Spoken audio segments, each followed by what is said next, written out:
নমস্কার বন্ধুরা, মশলা টুডে চ্যানেলে সবাইকে স্বাগত। সব সময় বেশি তেল মশলা দিয়ে রান্না খেতে কিন্তু ভালো লাগে না। মাঝে মাঝে হালকাভাবে একদম ঘরোয়া সিম্পল মাংসের ঝোল খেতে কিন্তু খুবই ভালো লাগে। তাই আজকে আমি আপনাদের সাথে শেয়ার করব কম তেল মশলা দিয়ে কম উপকরণে একদম সিম্পল মাংসের ঝোল আলু দিয়ে। চলুন তাহলে দেখে নেওয়া যাক আজকের ভিডিওটি। আমি এখানে 1 কেজি পরিমাণে উইথ বোন চিকেন কারি কাট করে নিয়েছি। এবার ম্যারিনেশনের জন্য দিয়ে দিচ্ছি 1/2 চা চামচ হলুদের গুঁড়ো, 1/2 চা চামচ জিরে গুঁড়ো, 1 চা চামচ ধনে গুঁড়ো, দিয়ে দিচ্ছি আদা রসুনের পেস্ট। আদা রসুনের পেস্ট আমি এখানে 1 টেবিল চামচ নিয়েছি। আদা আর রসুনটা একসাথে আমি গ্রাইন্ড করে নিয়েছি মিক্সিতে। আর দিয়ে দিচ্ছি কাশ্মীরি লঙ্কার গুঁড়ো, 2 চা চামচ পরিমাণে কাশ্মীরি লঙ্কার গুঁড়ো দিয়ে দিচ্ছি। দিয়ে দেব পরিমাণ মতো নুন, 2 তেজপাতা দিয়ে দিলাম। আর দিয়ে দিচ্ছি সর্ষের তেল, 1 টেবিল চামচ পরিমাণে আমি এখানে সর্ষের তেল ব্যবহার করেছি। আর দিয়ে দিচ্ছি 1 চা চামচ পরিমাণে গোলমরিচের গুঁড়ো। সমস্ত কিছু উপকরণ একসাথে খুব ভালোভাবে মিশিয়ে নিচ্ছি ম্যারিনেশনের জন্য। আমি এখানে দইয়ের ব্যবহার করিনি, একেবারেই সিম্পলভাবে ঘরোয়া মাংস তৈরি করব আজকে। খুব ভালোভাবে ম্যারিনেশন করে আধ ঘন্টার মতন রেখে দেব। আপনাদের কাছে টাইম কম থাকলে 15 মিনিট রেখে দিলেও হবে।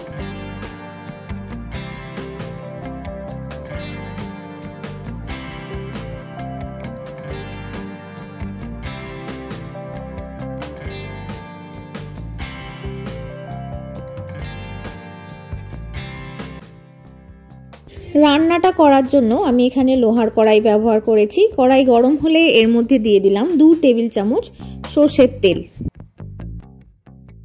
তেল গরম হয়ে গেলে এর মধ্যে দিয়ে দিচ্ছি 1/2 চা চামচ চিনি। চিনি দিলে রান্নার কালারটা বা মাংসের যে গ্রেভিটা হবে সেই কালারটা কিন্তু খুব ভালো আসে। আপনারাও এভাবে চিনি দিয়ে একবার দেখতে পারেন। চিনিটা গলে গেলে এর মধ্যে ফোড়নের জন্য দিয়ে দেবো 4টে লবঙ্গ, 2টো দারচিনির টুকরো আর 2টো ছোট এলাচ।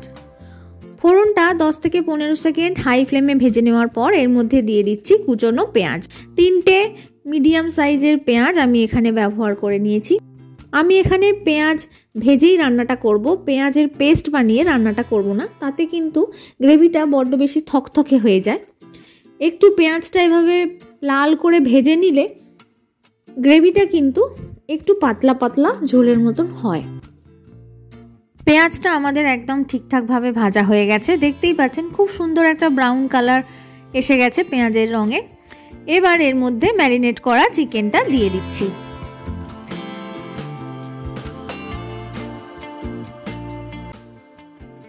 গ্যাসের ফ্লেম মিডিয়াম টু হাইতে রেখে চিকেনের টুকরোগুলো খুব ভালোভাবে কষিয়ে নেব। এই সময় লো ফ্লেমে চিকেনটা রাখবেন না, যেহেতু আগে থেকে ম্যারিনেট করা ছিল আর ম্যারিনেশনের সময় নুনও দেওয়া ছিল, তাই কিন্তু চিকেন থেকে জল ছেড়ে যেতে পারে। তাই অবশ্যই গ্যাসের ফ্লেম হাইতে রেখেই কষিয়ে নেবেন।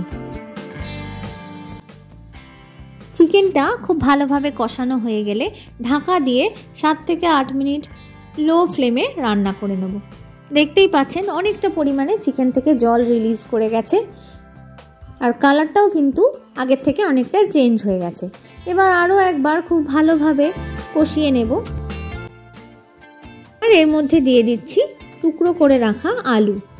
আমি আলুর টুকরোগুলো আগে থেকে ভেজে রাখিনি, মাংস কষাতে কষাতেই আমি আলুর টুকরোগুলো এর সাথে কষিয়ে নেবো একসাথে, তাহলে আলুগুলো খুব ভালোভাবে সেদ্ধ হয়ে যাবে। আপনারা চাইলে আলুগুলো আগে থেকে ভেজে রাখতেও পারেন। আলুর টুকরো আর চিকেন আরও একবার ভালোভাবে কষিয়ে নেওয়ার পর ঢাকা দিয়ে আরও 7 থেকে 8 মিনিট লো ফ্লেমে রান্না করে নেব।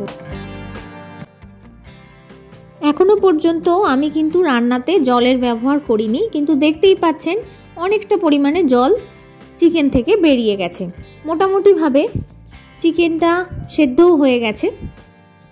এভাবে ঢাকা দিয়ে মাঝারি আঁচে রান্না করলে কিন্তু চিকেনের টেস্টও খুব ভালো হয় আর চিকেন থেকে তেলটাও খুব ভালোভাবে রিলিজ করে। এবার এর মধ্যে দিয়ে দিলাম 1 কাপ পরিমাণে গরম জল।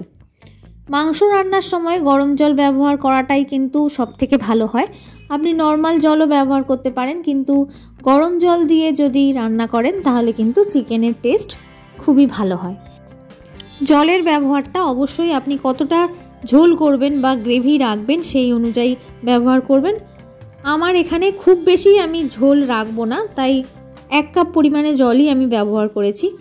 দেখুন আলুটাও আমাদের এখানে খুব ভালোভাবে সেদ্ধ হয়ে গেছে। দিয়ে দিচ্ছি হাফ চা চামচ পরিমাণে নুন। যেহেতু জলের ব্যবহার করেছি আর রান্নাতে ম্যারিনেশন ছাড়া নুনের ব্যবহার করিনি, তাই আমার একটু নুনের দরকার পড়েছে। আমি এর থেকে বেশি ঝোল রাখবো না। আপনারা যদি এর থেকে পাতলা ঝোল রাখতে চান তাহলে আরও একটু পরিমাণে জলের ব্যবহার করতে পারেন। 2টো চেরা কাঁচা লঙ্কা দিয়ে দিলাম, আর দিয়ে দিচ্ছি 1 চা চামচ পরিমাণে গরম মশলার গুঁড়ো। সমস্ত কিছু দিয়েই খুব ভালোভাবে মিশিয়ে নিলে তৈরি হয়ে যাবে আজকের ঘরোয়া পদ্ধতিতে তৈরি চিকেন কারি। আজকের রান্নাটি আপনাদের কেমন লাগলো অবশ্যই কমেন্ট করে জানাবেন। যদি ভালো লেগে থাকে আপনারাও বাড়িতে ট্রাই করে দেখতে পারেন। পাশে থাকা বেল আইকনটি প্রেস করে দেবেন। চ্যানেলে নতুন বন্ধু হয়ে থাকলে চ্যানেলটি সাবস্ক্রাইব করার অনুরোধ রইল। খুব ভালো থাকবেন, সুস্থ থাকবেন। ধন্যবাদ।